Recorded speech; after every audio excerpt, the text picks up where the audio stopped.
Flourishing high-technology companies are vital to economic prosperity, creating new industries along with groundbreaking products and services.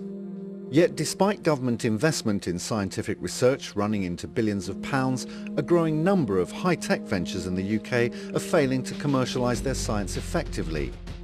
Many don't understand that introducing design into the early stages of their businesses would give their chances of long-term commercial success a powerful boost.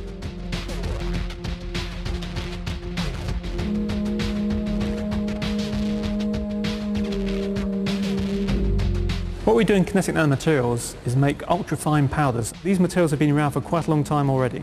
In your laser toner cartridges, in sunscreens and things like that, they're using these materials now. As you've already seen, what we manufacture is so small you cannot see it. So how can design influence what we do in terms of a company? It seems to me that there's some fundamental injustice going on in terms of there's a bunch of tricks that the big corporations are able to use and deploy. And I think it gives them a really unfair advantage. And I think some of the things that we can do are pretty simple, could be affordable, and could really kind of redress the balance a little bit. Humanising technology has involved the Design Council in assisting 8 early-stage high-tech companies to move from laboratory to marketplace. The designers that came and saw us as part of Humanising Technology were interesting. We didn't expect them to be as good as they were. They were enthusiastic. They very rapidly understood how our business worked and what our business was. And we were able to start getting value from them very early on in the process, much earlier than either myself or Mike had anticipated. Well, while we got involved, we were intrigued as to exactly what this initiative could do for us.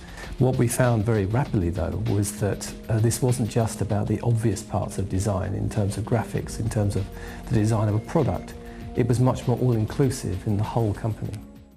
We got back together and we had a more robust discussion about the kinds of ideas, and what we're really trying to do is develop a kind of a team's point of view about what we thought the opportunities were and how design or design activities might help.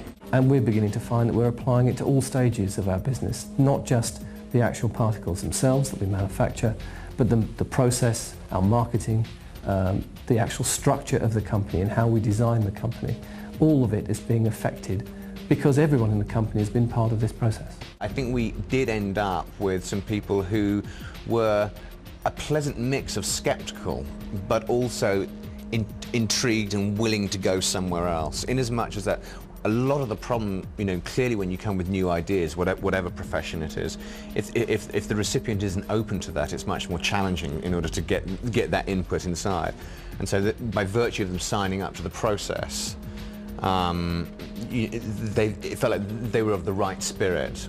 I've now assigned more of a budget for things like looking at user interfaces than I was planning to, based on some of the feedback I've had. So you're spending more on design as a result of humanising technology? Yes, and probably more importantly shifting where the spend is going to be into right up front.